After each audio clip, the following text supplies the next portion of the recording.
It's Mr. Royalty back again with another quality, and I'm here with two of my very good family. You know, they're going to be talking to me today about Praise Restored Part 2. You have seen Part 1. Some of you would have been there physically, but some you missed it, so you were only able to see it online. Now you're just going to get a little bit of intro as to what the previous one, the first one was, and what you should be looking out for the second one.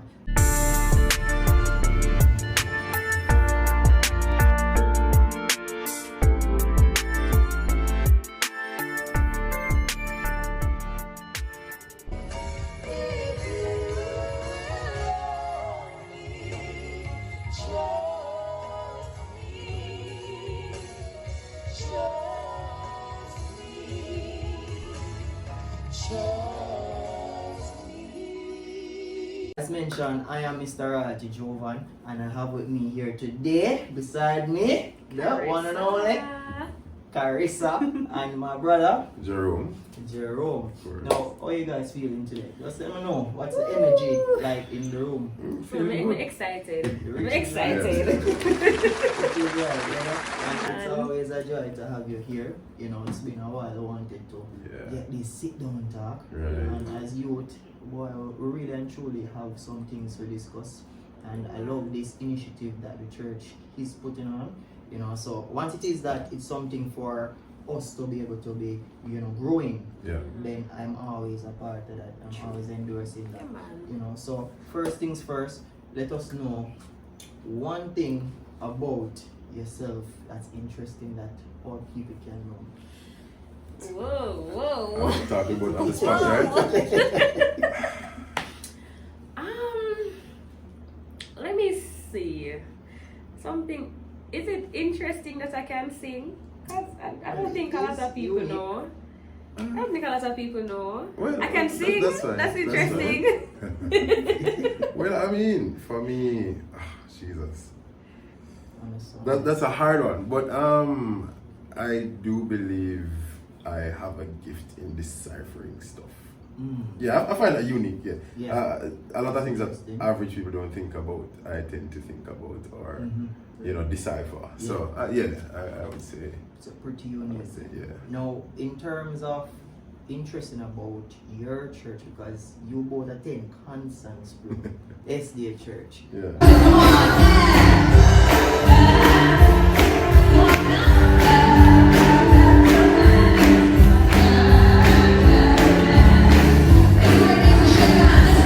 Them man I equal girl, you know what people associate with money from. You understand me?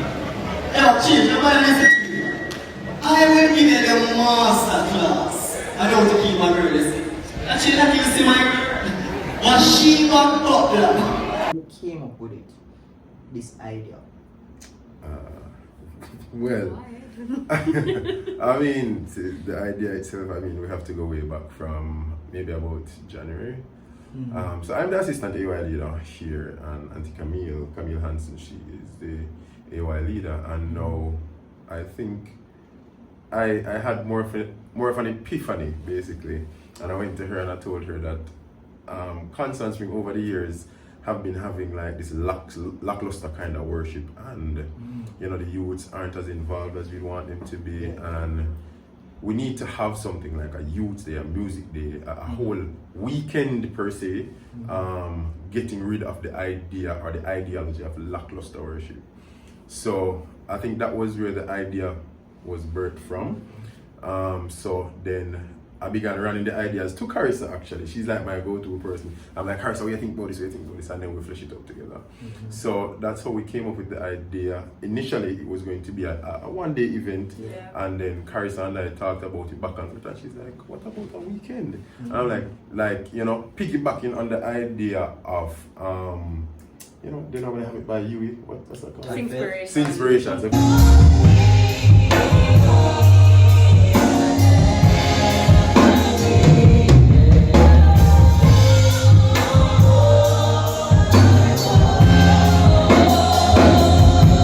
Piggybacking on that idea, we were like, you know, why not have a weekend? So then we were like, what would we call the whole weekend and stuff like that?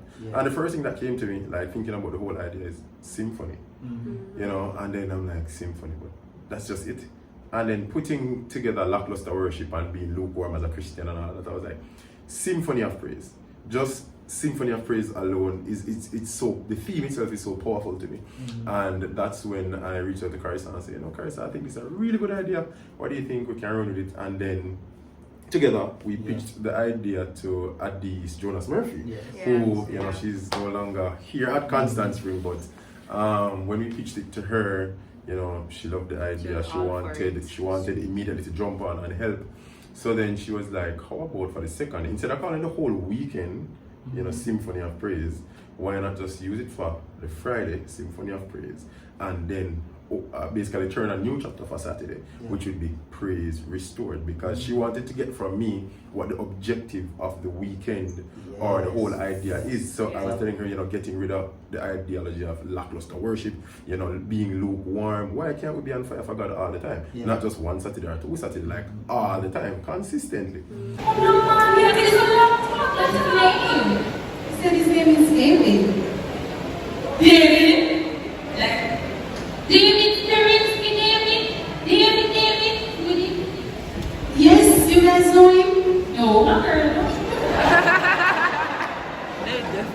Not at all. So that's where the idea really came from. So, and then it just came together from that point, and we decided that, you know what, we're not even going to use a preacher for the day, because we see where a lot of people tend to get disengaged a lot of times from the shouting and the, you know, the extravagant stuff and whatever. So we're like, we're bringing it down to the people where everybody can understand. So a lot of people are touched through the music ministry and singing, and that is just so powerful. So that's where it stemmed from, and we were like, why not do a dramatization, you know, and get the people really engaged. Talk to me now, David. Shiva, I'll call you back. David, never talk now. Shiva, easy, man. David. So I'll call you back.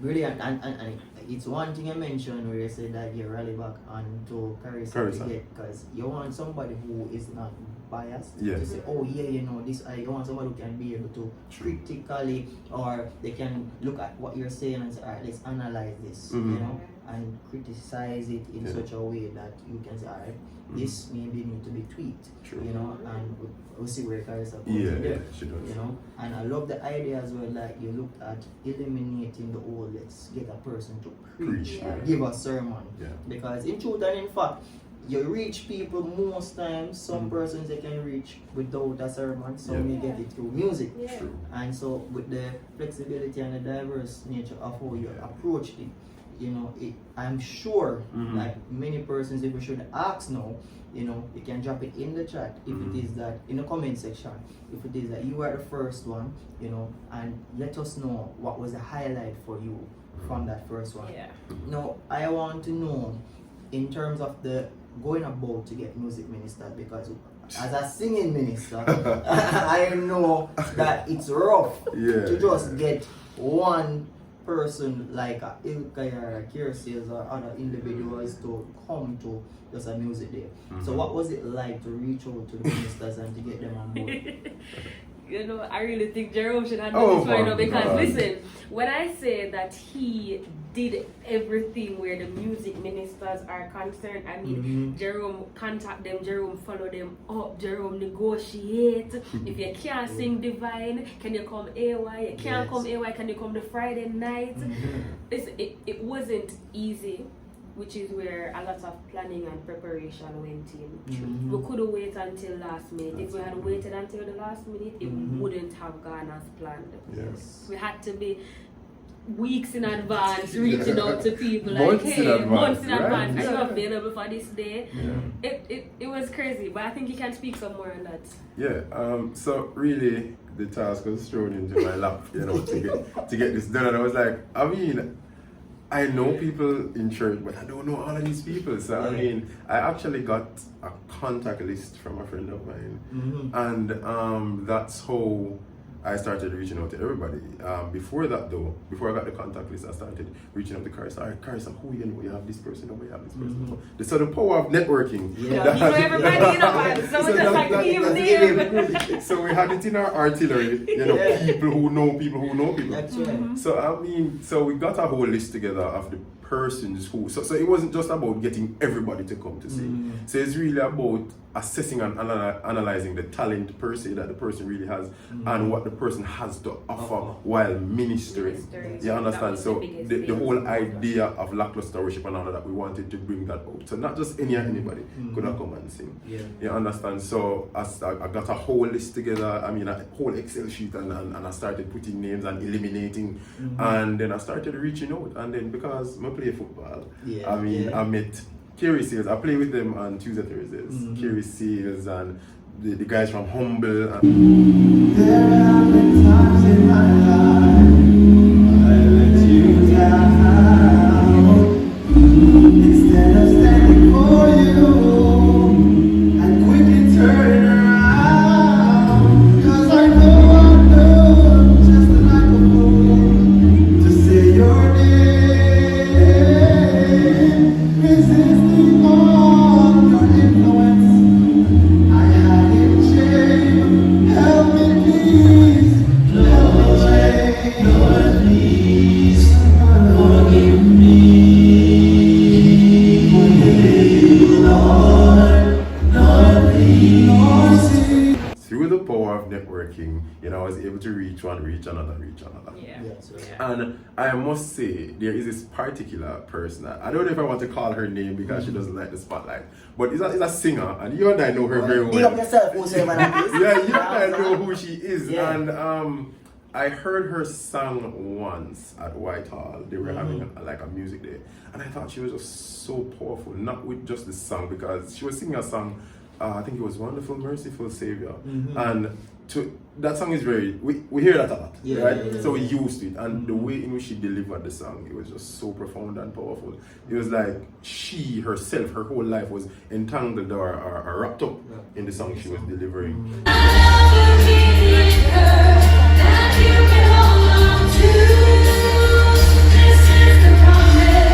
So like I tried reaching out to her, like I got 3 different numbers for her, and I was like, last year we wanted her to come here to sing, but because of COVID, we were having like a mini youth day, and we wanted her to come to sing, but because of COVID she never got to come. So when I finally got through to her, I was like, yeah, I have to come. Like, Yeah. I mean, you possess Yeah, such me a good, you know, and she was like, Jerome, I'm not sure, and I'm going to call you back next month. As a matter of fact, month end, and you can give me an answer. And eventually she came, and it was just so powerful. So reaching out to the ministers was quite the task, but again, we eliminated and decided that, you know what, we're going to find singers who can fit the objective or fit the narrative of what we're trying to bring across. That's you're basically thinking like how I'm thinking, because that was gonna be my next question. Based on the objective, because I made some reference, what was it that you really wanted to get from this experience? You know, what was the real objective? Because he has mentioned lukewarm, you know, and we really and truly know that that is where the church is pretty much right now. Yeah. But what really you wanted to see, you know, being the outcome from this first part one. I'm being honest. So Constant Spring in and of itself. So although we may have gotten a lot of outside persons in to come and, you know, deliver, Constant Spring in and of itself, we would have had a lot of youths couple of years back, and over time it just bubbled down to like a handful, and we decided that, well, based on the objective